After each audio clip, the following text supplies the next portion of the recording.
And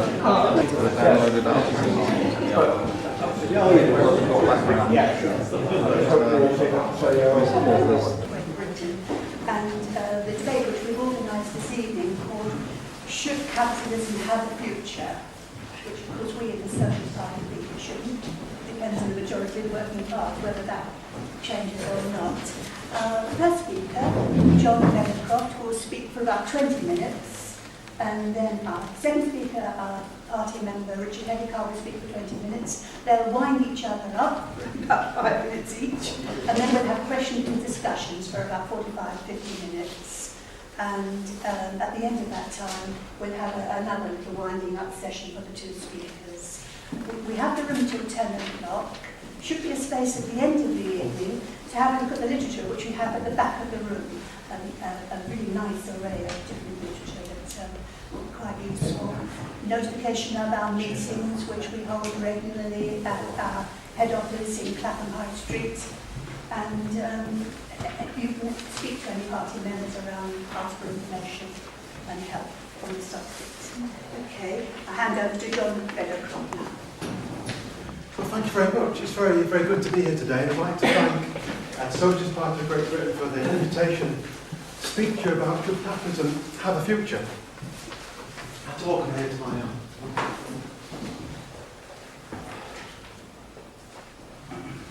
Well, I found on the internet a flyer for the event, which I've put up here for you. It seems, according to this, I'm defending war, poverty, disaster, environmental devastation, famine, exploitation, so clearly I've got a hard job to do to defend all these things. Now, hopefully I'm going to demonstrate that capitalism doesn't mean these things. In fact, it means quite the opposite. And it's the absence of capitalism that really leads to famine, devastation, exploitation, and lots of hardship for lots of people. Before I go on to that, I want to answer some preliminary questions. The first one, and probably the most important one, is what do we mean by capitalism? Capitalism in terms often bounded about, but it's very underdefined.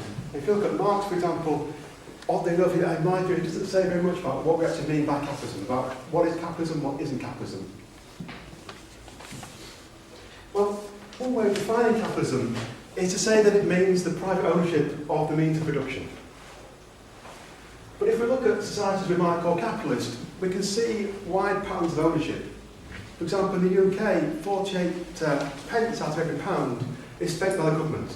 I mean, the government is a huge economic player in this country. And if you look at other societies that we might call capitalist, again, the government plays the principal role in the economy. If you look at parts of the UK, Northern Ireland, Scotland, the government is the principal player in those economies. In Northern Ireland, 77 pence of every pound is spent by the government. And that's a huge amount of money, clearly more than the Soviet Union, more than in Mussolini's Italy, more than Nazi Germany. So we have, if you like, a role of the state that's unprecedented. It's bigger than it's ever been before. So if this is capitalism, I can't imagine what socialism might be. We'll tell you. I'm sure you will, yeah, I'm looking forward to hearing. Now, what I don't want to do today is defend the status quo in this country. I think probably what I've just outlined suggests that it's not a status quo that really will satisfy me.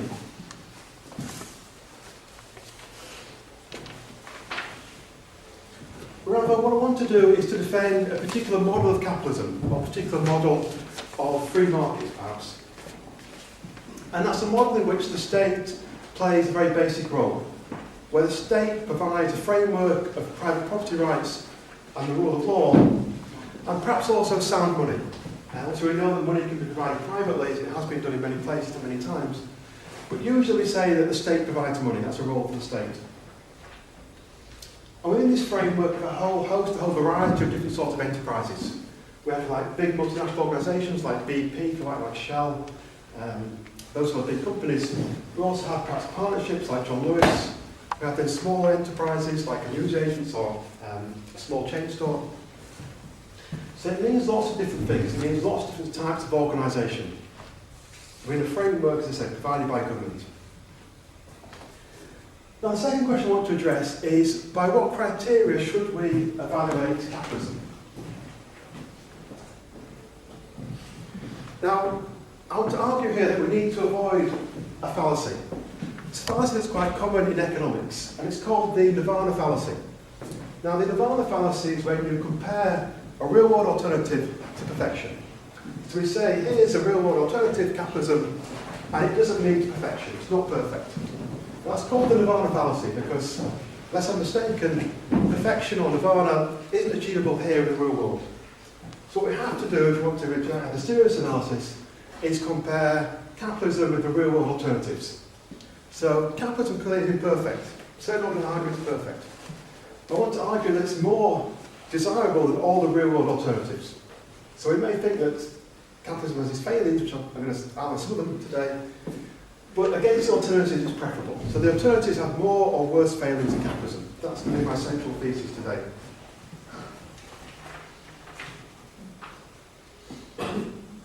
So just to reiterate, it's going to be a relative judgment, so a relative evaluation of capitalism against socialism.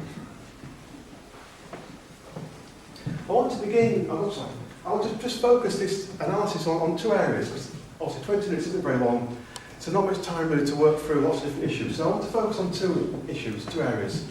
One is poverty and development, so global poverty.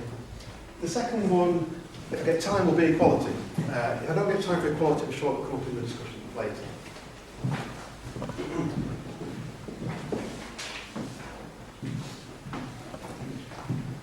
Well, talking about poverty, hopefully most of you can see the graph there. Economic historians, people who research economics, publish in peer-reviewed journals, have developed lots of good data on poverty and on development. And I've represented here a summary of that data from a book by Angus Madison called The World Economy. And what this shows basically is world GDP per capita for the last 2,000 years. So it begins in 1 AD and it ends in 2003 AD. And what we see there, you can't see very much basically, what you see is almost nothing. From 0 AD right through to about 1800. Basically you have nothing. You have people living in absolute poverty. People living in, if you like, desperate states, hardship, constant famines, constant impoverishment, grinding poverty. Really a very awful time for everybody. Then around 1800, suddenly you get this huge upsurge. Suddenly in different places, people start to get wealthy, people start to get rich. And I think we'd all agree, because this is what Marx said, we'd all agree that the cause of that change was capitalism. Around about 1750, 1760, beginning in London, if you like, even the UK, and perhaps Edinburgh too, we saw the development of commercial society, we saw the development of global capitalism. And it started to rise, the first time it started to raise large numbers of people out of poverty. And in a sense, there's no cause of poverty. Poverty is a normal condition of mankind. If you look at any historical scope, that's the clear fact. Most people, most of the time, in the history of the world, have been poor. But a very small number of people, for a very small amount of time, have developed wealth. And those people have developed wealth because of capitalism. I have to say, I looked on your website today and just picked out one quote. It says on your website, apparently, the world socialist movement is a global socialist movement that believes that capitalism cannot meet the needs of the majority of us, the workers or the proletariat of the world. Well, I certainly dispute that, but what's clear is that capitalism's done a better job than any other economic system at meeting the needs of all people. Prior to capitalism, everybody was poor. Everybody had poor education, poor healthcare, low life expectancy. After capitalism, most people in capitalist societies have had a huge improvement in their standard of living. Huge, greater life expectancy, greater healthcare, better education, more leisure time, opportunity to travel. All the good things in life have come from capitalism. Now let me dig down a bit deeper.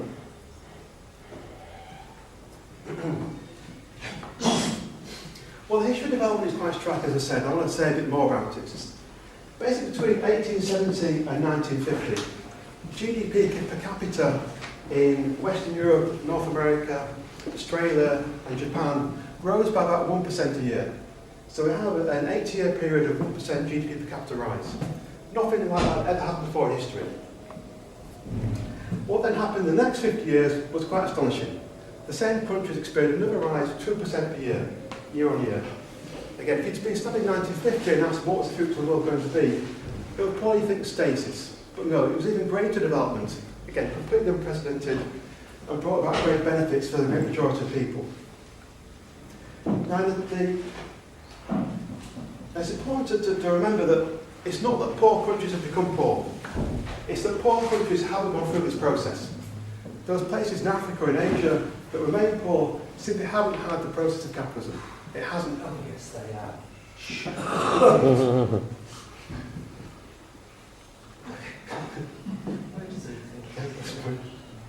What has happened in the past quarter of a century is that some countries have experienced growth. So between 1980 and 2000, the combined GDP of the 9 Asian economies rose by 170%. Again, quite unprecedented, quite amazing. Nothing's like that happened before. So the 9 Asian countries, leading Asian economies, their GDP rose by a combined 170%. And today, many of those places are richer than we are. So the GDP per capita of Singapore, for example, is now $49,000, whereas in the UK it's about $32,000. Now, there's something very important and counterintuitive going on here, and that's that those countries with more people, the places with more population, have got wealthier. So billions and billions of people have been brought into wealth in the last 30 years. And as a consequence, there's even more to go round. Now, what this should alert us to is that wealth isn't a fixed cake that gets divided up in different ways. Wealth is something that's created. It's something that actually is created by people. So, in a sense, people are the ultimate resource. The more people you have, the more wealth you have. People create wealth. It's not a case of dividing up a fixed cake. It's a case of how big can you bake your cake. And the more people you have, the bigger you can bake the cake.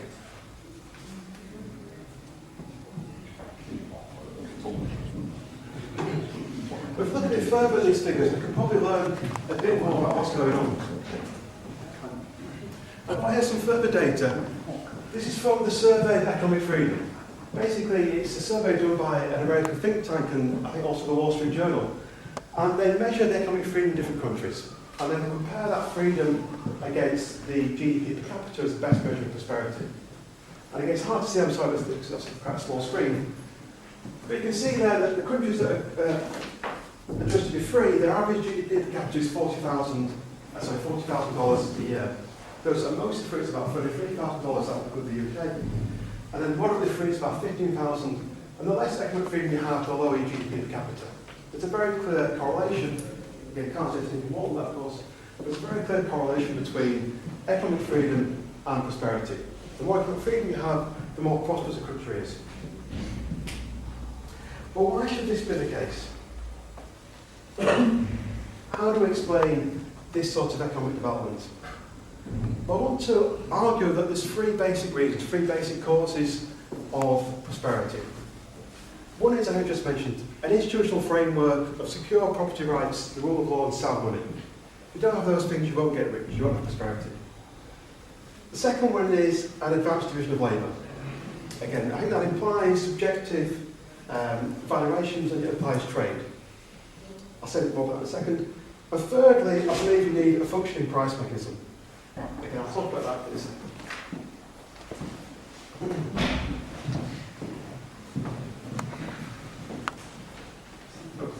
So I'm going to illustrate this part of the talk with a picture there of two capitalists. As you can see, they're evil people who are going to exploit lots of their fellow men and women.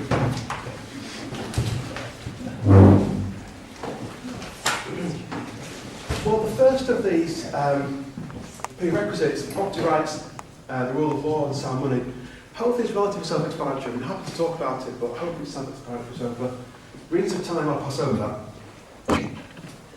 The second one then is an advanced division of labour. Now, I hope we all realise that the division of labour is when people do different tasks, they specialise in different things. Now, the classic example of this is still Adam Smith's description of a pin factory. Now, in a pin factory, Smith argued that one skilled working individual, one person working on their own, could produce about 20 pins a day. However, if you have 10 people, or many in his day, 10 men, who work on 2 or 3 specialist tasks, The people in that pin factory can produce 48,000 pins a day. So you have a huge increase in what can be produced if you specialise. So each worker, therefore, can be said to produce 4,800 pins a day. Now, when you apply that principle throughout society, you can probably realise that the efficiency gains are enormous. If everybody's suddenly increasing their output by almost 1,000 times, it's like 4,000 times, clearly you've got enormous capacity for wealth generation. Now, the important point about the division of labour is it also implies the division of knowledge. So as people start to do more specialised tasks, they start to know less about each other. They start to know less about what other people need, what other people want, what other people's values are, and what work they do. Now that raises the question of how do we coordinate all those people? How do we coordinate millions of people doing very different things, living very different lives in specialised enterprises?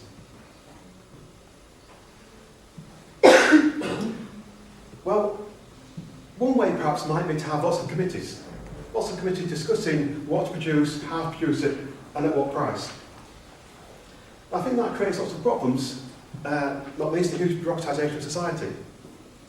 An alternative way might be to use some sort of mechanism. And the mechanism that capitalism uses is the price mechanism. So prices provide information about the relative value of different goods and services. So if you have prices that can tell you that a tin of baked beans, for example, is worth more than a carrot. Without prices, it's actually very hard to know the relative value of different goods and services.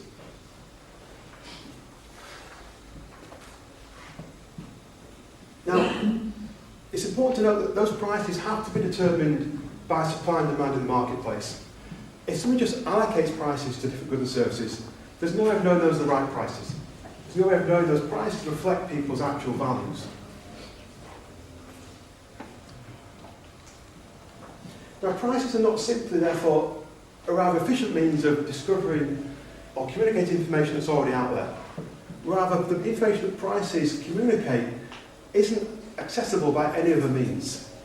Because often it's only in the act of choosing, only when we decide to buy a good, that we can actually realise how much we value it. And it's only when we have to make a trade-off between different goods and services that we reveal our preference, and therefore the price reflects that preference.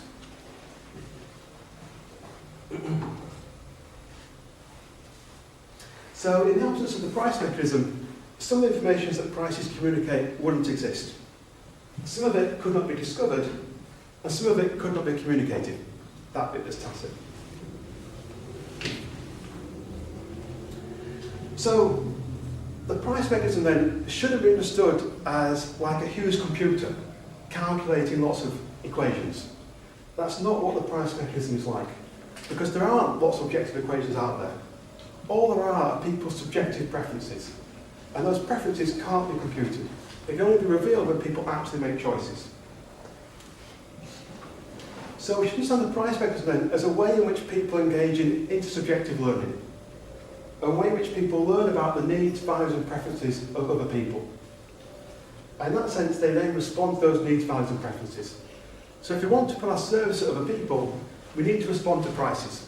We need to say, where is the greatest profit opportunity? Well, that logically is where the greatest need is, or the greatest demand. Happy to make that distinction. And then we can put ourselves at the services of other people by responding to those prices. The second thing quickly that prices also do is to provide information about the relative costs and benefits of different courses of action. And how do we know that our actions, perhaps designed to help people, are actually having a greater benefit than the cost? You know, it doesn't make much sense to drive to Newcastle to give someone a free meal, let's say, if the cost of the petrol exceeds the cost of the meal. So we need some sort of way of evaluating different courses of action. And prices perform that function. So just to finish, to return to my earlier point that we need to make a comparative evaluation of capitalism and socialism. The problem that faces socialism, and I'm conscious that you, while reading your website, you don't believe there are such things, socialist economies existing. So just taking socialism purely theoretically. The problem that faces socialism, or any attempt to deliberately plan an economy, is that planners cannot and do not possess the information about people's preferences, tastes, values, needs that are required to plan an economy. That information doesn't exist in a cohesive block that can be used by planners. And moreover, if you give planners, if planners attempt to gather that information, it will lead to the bureaucratisation of society. From my point of view, it's not just chance that whenever people have attempted to introduce socialism, it's led to huge bureaucracies. It's a inherent flaw in the theory of socialism. Similarly, that power to plan the economy, to plan society, is too great a power to give anybody. I don't think there's any person that can be trusted with that amount of power. Again, that's why in the name of socialism, let's say, you have huge abuses of power. Because again, it's inherently implied by the theory of socialism, I would argue.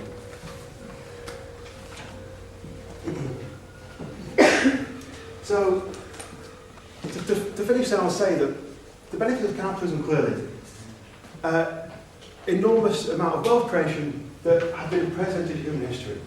The problem with socialism, though I think in many ways a fine theory, it'd be great if it could be worked. The problem with socialism is that any attempt to introduce it in practice leads to the creation of enormous bureaucracies, the empowerment of small groups of people, planners, and ultimately disaster for the people that socialists are trying to help.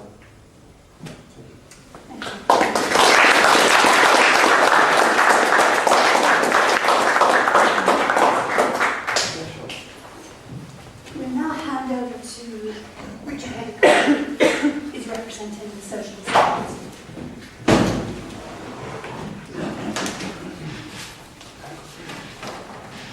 Probably speaking second, of course, is that the first speaker raises all these questions. You're very tempted to answer, forget what you were going to say yourself. A fatal mistake, of course. Especially, I was taken by his chart when I saw it came from the Heritage Foundation, which has featured largely in my speeches, as many of you know. But I resist the temptation to deal with them. I also resist the temptation to deal with his ideas of what a socialist is. Instead, I'm going to concentrate on some of the things I know about free marketeers and what they say. A different picture, perhaps, to what John has presented. But first, some good news. Gun sales in the United States have increased dramatically in the past year. Clearly, even in the midst of a recession, the ethics and enterprise of the market economy continue to flourish very well. One of the books that significantly influenced my thinking was a science fiction book called Stranger in a Strange Land by Robert Heinlein. Listening to free market advocates such as John, I feel a stranger here myself, unable to recognise the place he describes with such obvious conviction, a kind of mystical, more likely mythical market operating within capitalism, awash with virtuous business transactions, wherein the streets are paved with ethics. I only wish it was so. I wish I could believe it were possible that a bountiful river of free market enterprise could flow into every corner of the globe, bringing relief, comfort, and liberation to us all. To operate such a market successfully, John himself admits, you need a reputation for honesty and probity, etc. But this is not seen by him as an obstacle. Or he believes, and I quote, that the market engenders ethical behaviour. Indeed, he goes much further and boldly asserts that market participation is a prerequisite for virtue. Democracy, however, he has said, is not a prerequisite for a market economy. He has little doubt, according to what I've read on the web, that crime would become less of a problem. In an interview, which you can read on the web yourselves, so you know I'm not making it up, he said people who go to the wall in our society, for instance people serving just prison sentences tend to be people who have never participated in the market. Well, I think we can remember a few exceptions to that particular rule. Few socialists would dissent from what David Friedman, a free marketeer, said about the basic desire of libertarians. The central idea of libertarianism is that people should be free to run their own lives as they wish. And speaking with many libertarians, I accept that this would embrace the need to act with consideration towards other people in that society. And of course I accept that genuine believes in the moral supremacy of the market, that only a truly free market, unhindered by government, can ensure the continuing prosperity or indeed actual survival of the species. And that money is simply an essential part of a vital and liberating economic mechanism. I never know when I've got a low lectern like this whether I should take my glasses on or off, but I'll persevere with this. I must confess that whenever I stray into the gloomy labyrinth of economic calculation and marginal utility and Laffer curves and invisible hands, it is with a deep sense of relief that I emerge, usually in one piece. It has been well said that if you lined up all the economists in the world end to end, they would still not reach a conclusion. John is no maverick in these matters. Hayek, von Mises, David and Milton Friedman and many others share his beliefs and no doubt inspired some of them. The institutions of private property are regarded as the machinery of freedom. But you know, there is a sort of absolute fundamentalist confidence, almost blinding faith in these convictions about the free market. Listen to this from Hayek. Our civilization depends not only for its origin, but also its preservation on what can only be described as an extended order of human cooperation, an order commonly known as capitalism. Previously, I used the word mystical, and there does seem to be an almost spiritual dimension to some of their arguments. Here are a few examples illustrating this.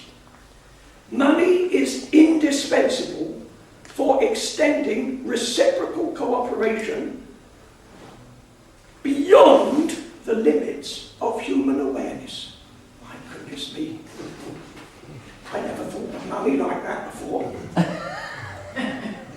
They appear to presume that life cannot exist outside of their monetary galaxy. I quote again, among founders of religions over the last 2,000 years, many opposed property in the family. The only ones that have survived are those who support property and money. Or again, and here it becomes positively messianic, to understand our civilization and most appreciate that the extended order, capitalism, resulted not from human designs or intentions, but spontaneously. No. Spontaneous combustion, the beginning of life, the revelation of the divine? Surely not. And yet, quote again, perhaps what many people mean in speaking of God is just personification of those values that kept their community alive. And since these values are claimed to be those of the market, the implication, even the conclusion, must be that God is a free marketeer. These are their words, not mine. Perhaps the misprinted dollar bills that came out a few decades ago, bearing the legend, "In gold we trust should have been allowed to remain. I should point out that I can make the same points using different quotes, and indeed I have done so, because their literature, the free marketeer literature, abounds with such confidence. Now, supporters of the free market, it seems, to me from that, are far more deterministic, in fact, than socialists. To draw on a theological comparison from my time many decades ago as a Methodist, if Marx were Wesley, then Hayek would be Calvin. Truly a preacher of economic predestination. And alas, far from being our salvation, capitalism is closer to original sin. John has written a few books, one of which exposes the breathtaking extent of corruption in the EC. Socialists wouldn't quarrel with that. In my early days in the Socialist Party, I debated at Swansea with a Euro MP, Mr. David, and remember being staggered by that degree of corruption. By nation states, by conglomerates, by small businesses and individual entrepreneurs. Amidst the myriad examples of scams and frauds, cheating, double dealing and exploitation, falsely labelling livers, hearts and lungs as prime cuts of beef, unloading goods in one country, then smuggling it to another for extra subsidies, false customs declarations, forged customs stamps, etc., etc. Appalling waste, food mountains, wine lakes. Will nobody ever tell me where these are? We'll make you one. The only things in short supply were, of course, the ethics of enterprise. But the book of John's that most interests me is one with the intriguing title, The Ethics of the Marketplace. I haven't read it yet, as my own ethics won't let me spend the 50 quid I need to buy it. And sadly, it is not available in my village library. I wonder if he would agree, however, that the idea of a free market and free individuals operating without state interference depends upon a radical change of consciousness if it is intended to create the level of ethical awareness needed to generate a fair and caring society within capitalism. The libertarian ideal depends, just as much as the socialist, on transformed attitudes, like as well as economic determination, of course. Like ourselves, they are postulating a system that at the moment does not exist. Perhaps, like us, is hoping that as the idea takes hold and is properly understood, the necessary transformation will miraculously take place. But the task he faces is far more daunting than that of the Socialist Party, for in his New Jerusalem there is a San Andreas fault, and it is the abiding need, or should that be the eternal need, to make profit. Perhaps by that time, of course, monopolists would have become so enlightened that they spurned the abuse of their financial power. But then if they were so enlightened, how on earth would they have become monopolists in the first place? And the concepts of the free market cannot allow for any mechanisms to restrict such power accumulating within private enterprise. For would not any intervention on any worthwhile scale to prevent that abuse of power risk upsetting everything that John believes in? And what of the moral responsibility to meet the needs of those who fall outside of the market's generous arm? Calling it charity, as some free marketeers of my acquaintance do, hardly solves the problem. Well, here is the answer, supplied by one free marketeer, Hayek again, I'm afraid. Mere existence cannot confer a right or moral claim on anyone against any other. As part of the system of common rules, that assist humankind to grow and multiply, not even all existing lives have a moral claim to preservation. Not all existing lives have a moral claim to preservation. That is a stunning thing to say. You see now, you begin to see a darker side of things, grimmer but more realistic view of the free market economy. How free is a discharged mental patient forced to live in a cardboard box to play the markets and make a profit? Another libertarian provided the answer. Really bad, really cheap housing provided by sordid Dickensian entrepreneurs would be downright desirable. You bet. Is this a view widely shared amongst market economists? If so, please spare us all from capitalist philanthropy, a process which generally applies a little makeup to someone whose face they ground into the dust. The ethics of the marketplace were very well disguised when the brilliant shop I helped to run in Baker Street was driven out of business in the reign of self-acclaimed free marketeer Margaret Thatcher. A wonderful shop with a great history. Pitt the Younger lived there. The boss's dad, without him, Vaughan Williams wouldn't have been known. Mrs. Vaughan Williams always came in the shop because of that. A brilliantly accomplished and expertise staff in books and printing and stationery and music and toys and games. And a fantastic customer base. It went broke.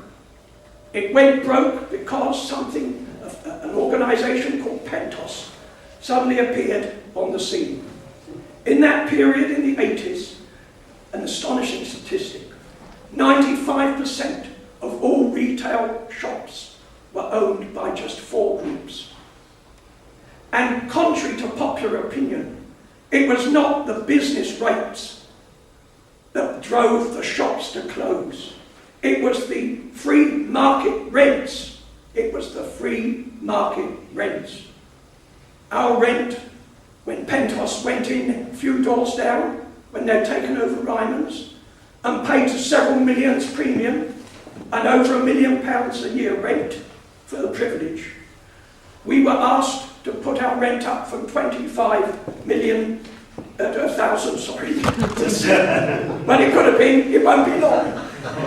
25,000 to 65,000 annually. We could not afford it.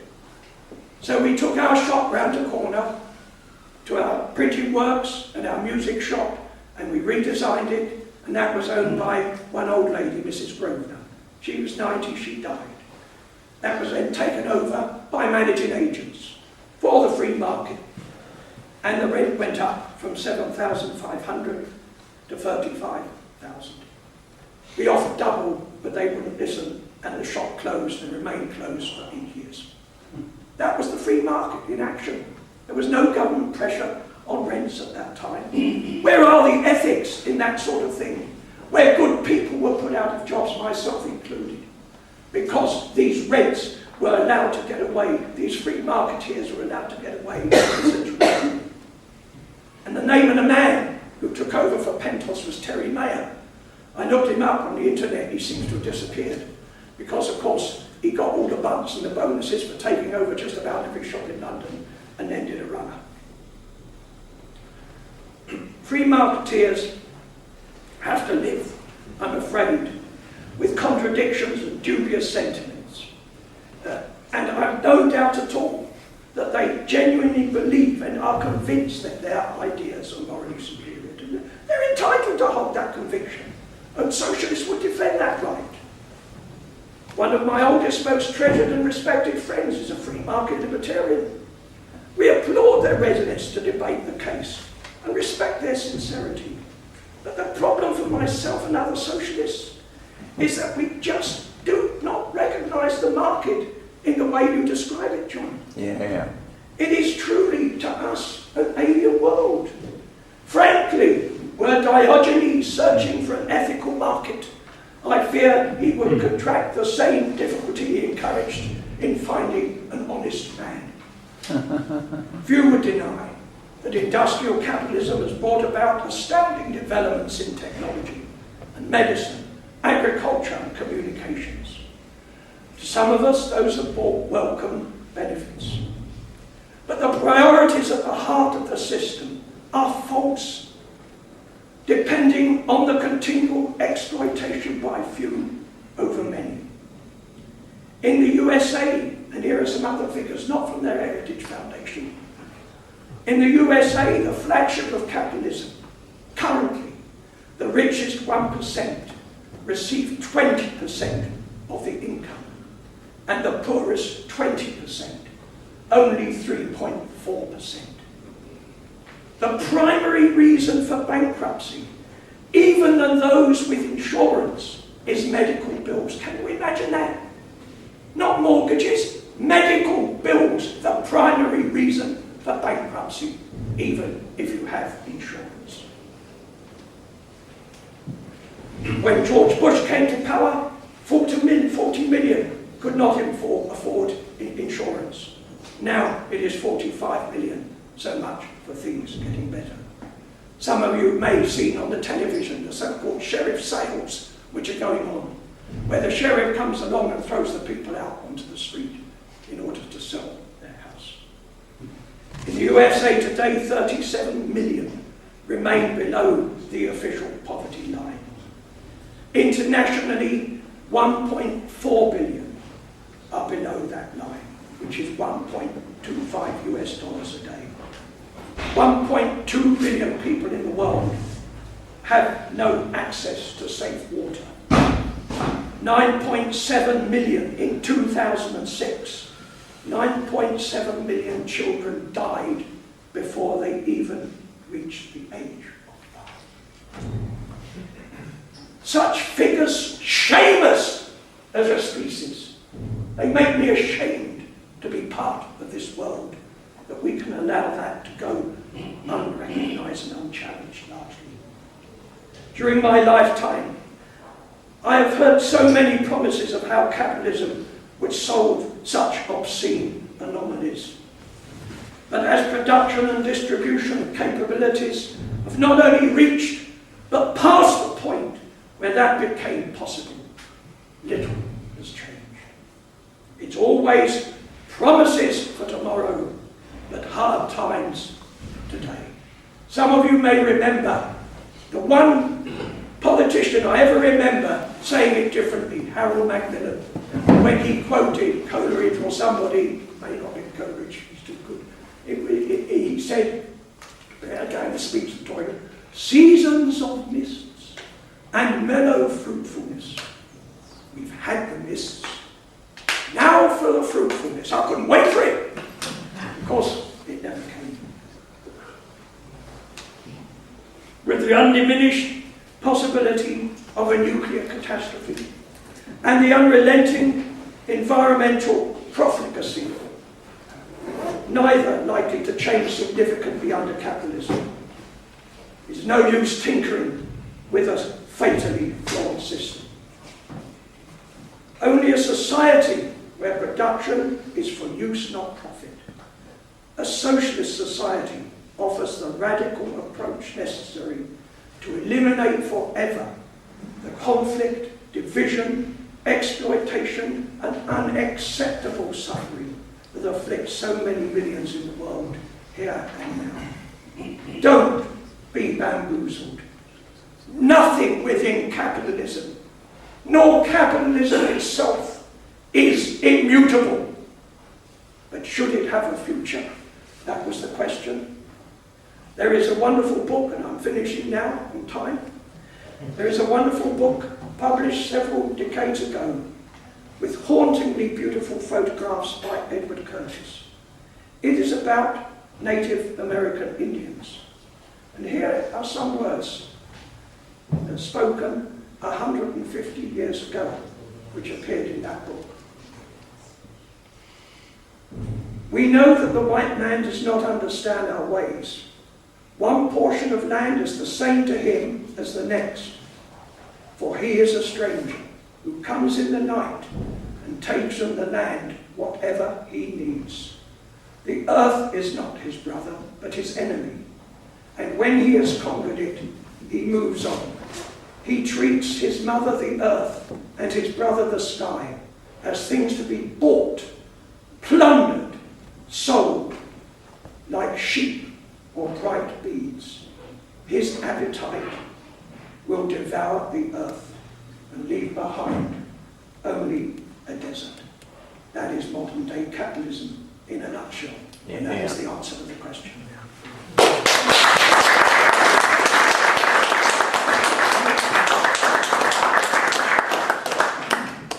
John now will respond with 5 minutes, and then Richard another 5 minutes.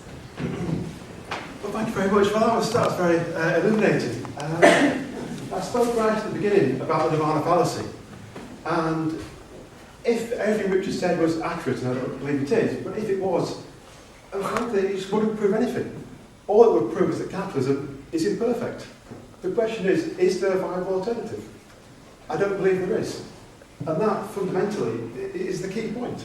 I mean, you can list all the things that are wrong with capitalism you want, but is there anything better, is the question. And nobody in the history of humanity has ever put forward a better alternative. I mean, that may be a great disappointment. In a sense, it would be wonderful that there was a better alternative, but there's no evidence whatsoever that there is. Well, let me address some of those points, and I want to do it in a slightly roundabout way. By talking about what I would say is some of the problems of the market, like some of the reasons why we might not like the market.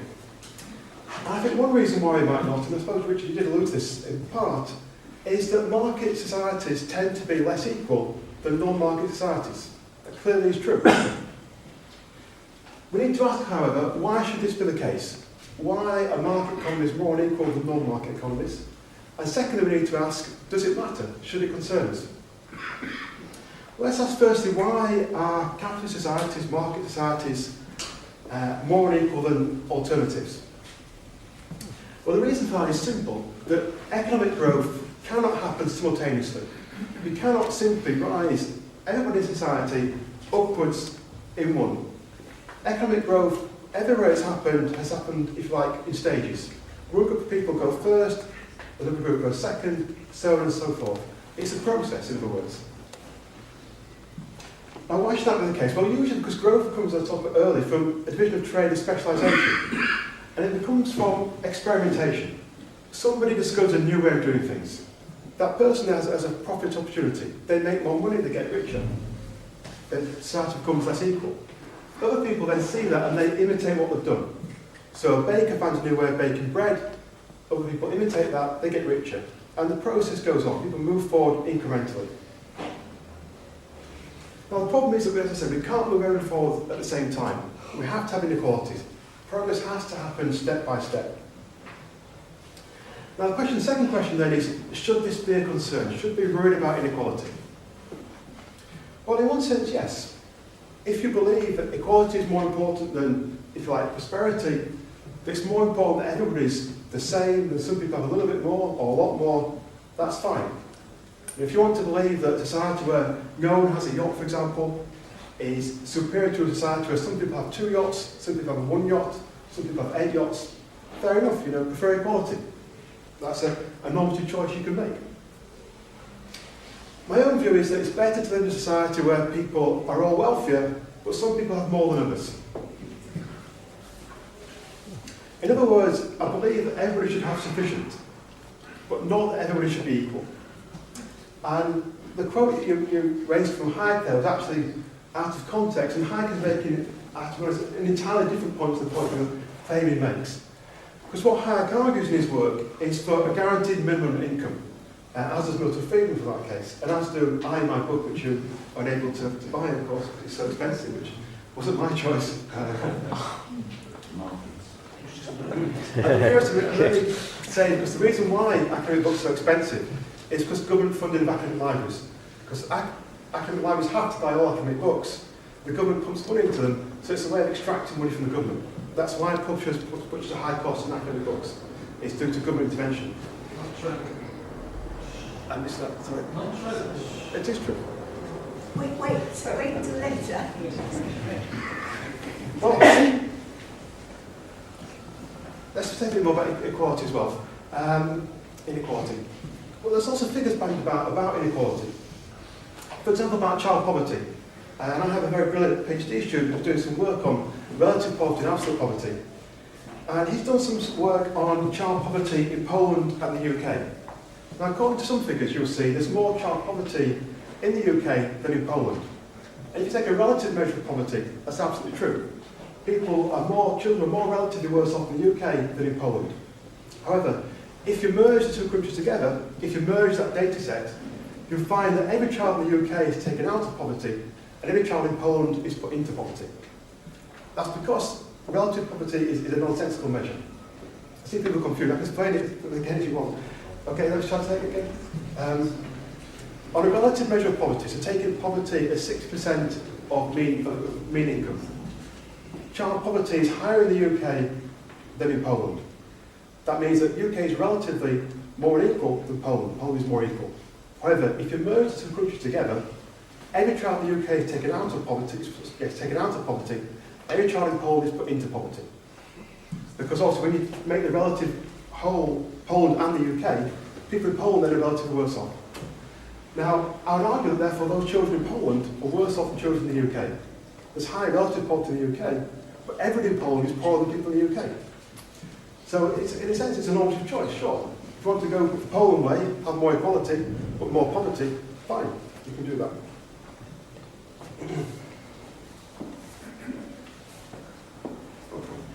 So to summarise, it's certainly true that capitalism produces inequality. And if you have a really high preference for equality, then that's clearly a bad thing. My own view is that people should have sufficient income. I do think it's a role for the state, as part of the framework within which we place the market, that the state should ensure everybody has a guaranteed minimum income. And that's a standard libertarian argument. It's the argument that Hayek makes, the argument Friedman makes, and it's the argument that I made in my own book.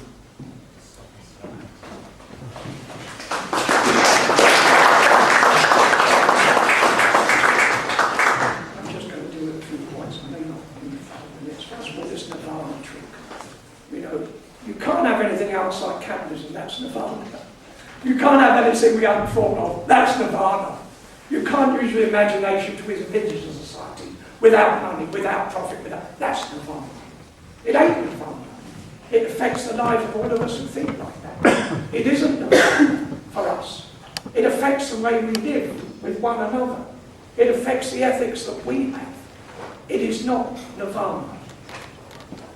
Sure, it needs a change of consciousness, but it ain't Nirvana. If we do not believe people are capable of making such a change of consciousness, why do we argue anything at all? Change of consciousness takes place dramatically in society. When I became a vegetarian 46 years ago, there was 1.5 restaurants in London. The one closed at 8:30. It was full of people with pimples and wearing sandals. And the half closed at 3 o'clock. And I always made up my mind that if ever I became a wealthy man, I would open a vegetarian nightclub of such ambience and joie de vivre that meat eaters would fight to get in. But now, of course, there are so many million vegetarians, millions and millions of us, that anywhere you go will have a vegetarian option on the menu. How did that change of consciousness take place? They used to laugh at me when I became a vegetarian. Say nobody agrees with me, but 1 in a million. Well, I ain't any more. As for equality, the Socialist Party doesn't say we should share out everything in the world. We all have different lifestyles. If you come down the pub with us afterwards, you'll find out how bloody different we are. Of course we are. We have different lifestyles. Some of us may choose to have some things. Others may have others. Some may want a huge television and computer. I might want my Norfolk asparagus and Jersey potatoes. Somebody might fancy one of my kaleidoscopes, but have found a book I really love that's worth practically nothing, and I'll do an exchange for my valuable kaleidoscope. I mean, what is all this? We don't think about sharing things out. Some people will live modestly in such a society, others less modestly. Some might live in a tent next to a sewer. Others might live in a bigger place. It doesn't matter to me as long as I'm content with what I have, and I am. I'm one of the few people here in this room, I should imagine, with no savings, no property insurance, no house insurance. So if you want to come down and burgle me, you're all right. Because those things really do not matter to me. What matters to me is the ethics that I hold and try not to violate them. Just one more thing about statistics. Of course, there are all kinds of statistics. And of course, we can talk about relative poverty. But the whole thing is so fluctuating. John might say, I picked my statistics. I might say he picked his. But here's a real up-to-date statistic. From the United States again, the flagship of America, the flagship of the market economy, capitalism, not the market economy, sorry. They claim to be sometimes, but they're not. Absolute, the level, we won't talk about America, I've done enough of that. We'll talk instead about world undernourishment. And I'm not talking now about, I haven't got time to talk about America, I'm not talking now about relative things.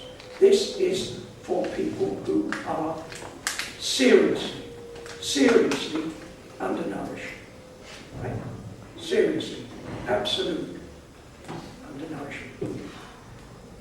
This number fell dramatically in the 70s. It did, under capitalism. It fell by 37 million.